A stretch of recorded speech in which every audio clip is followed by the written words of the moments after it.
So from there, we go on to Master of Reality. That's a weed album, right? You know, it's funny. Here we have an album that, yeah, the first song, it opens with Sweet Leaf, which is an ode to weed, right? And, you know, they were definitely a weed band at this time. And this is a stoner album classic.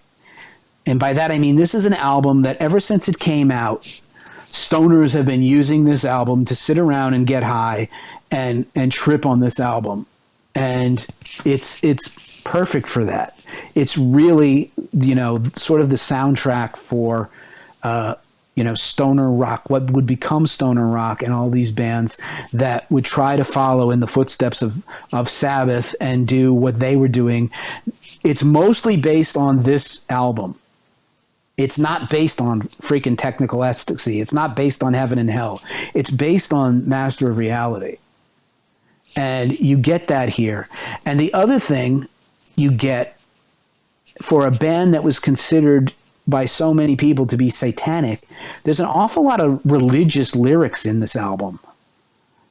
And, you know, if you start looking into that in songs like After Forever, you're going to see, you know, they're talking about religious themes not as disbelievers. They're talking about religious themes as young men who were raised in the Christian faith. Interesting. And, you know, they're not necessarily, you know, devout, obnoxious religious fanatics or anything like that. They do question things, but they do talk about some religious themes on this album that are definitely not satanic. Right. They definitely are. It's definitely Christian leaning, but it's not Christian rock by any stretch of the imagination. It's just talk about, you know, some of these concepts. Right. And that, you know, if anybody ever looked at these lyrics on this album, they would never again call them satanic. But nobody looked.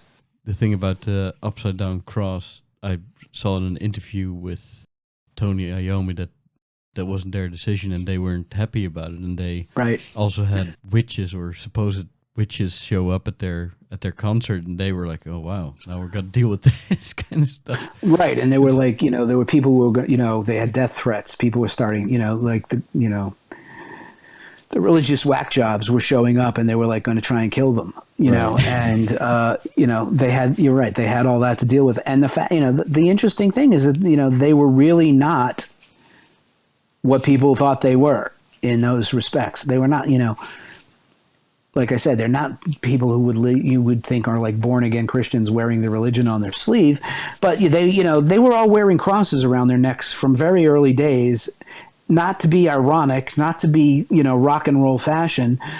They wore them because they wore them. I mean, because that's how they were raised. And, you know, it's interesting. Again, you get into Master of Reality. And one of the things that, as powerful as an album as this is, the funny thing about this album, I think, is it's like, yeah, I'm looking at it right now. It's only 34 minutes and 29 seconds long. It's not a very at a time when most albums were 40, 45 minutes. It's only 34 minutes and 29 seconds long. It's a really short album, but man, does it pack a punch. Yeah. It packs an enormous punch.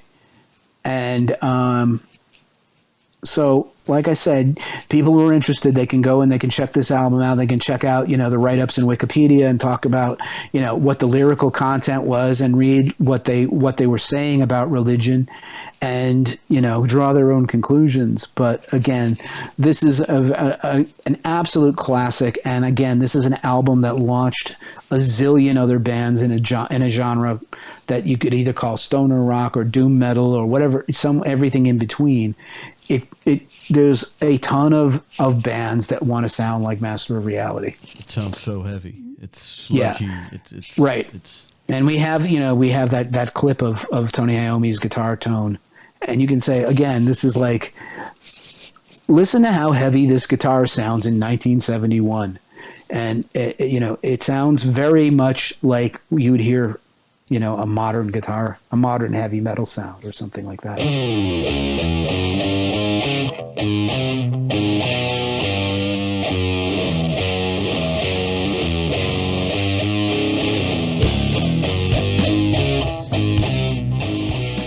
what are some albums that came out around the same time that don't sound nearly as big and heavy as that? Well, 1971, this is a tangent. If you Google the albums that came out in 1971, you will soon conclude, and rightfully so, that this was probably the best year in rock. All right. Seriously, like all of the best bands released a lot of their best music in 1971. There's a book on this too. It's called The Year the Rock Exploded or something like that. 1971. I got it here. Like Allman Brothers at Fillmore East. Well, let's start with Led Zeppelin 4. Who's Next? Rolling Stones' Sticky Fingers.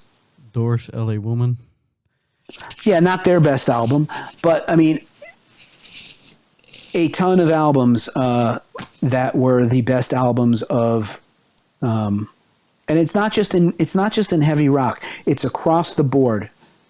1971 is probably the pinnacle of rock in the year in terms of like the greatest albums that came out of that time, and it spans from like things like Black Sabbath all the way to things like Marvin Gaye and Carole King's Tapestry, and all of these albums that are absolute classics that came out in 1971. Yeah, what an amazing time to be alive that must have been for and music.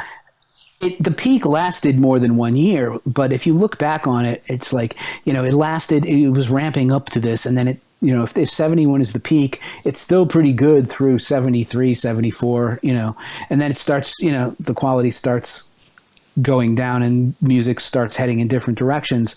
But, this year produced some of the best albums of all time from some of the greatest artists of all time. And, if you want to read about that, there's a book I have reviewed on the site. I'll put you a link in the description. It's called Never a Dull Moment, 1971, the year that rock exploded.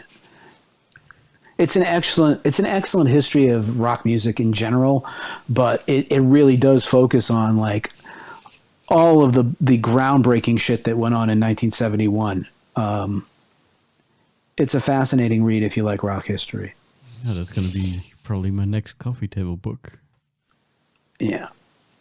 Cool. What are some highlights for you off that album? The whole album is great, obviously, but off of Master of Reality? Yeah.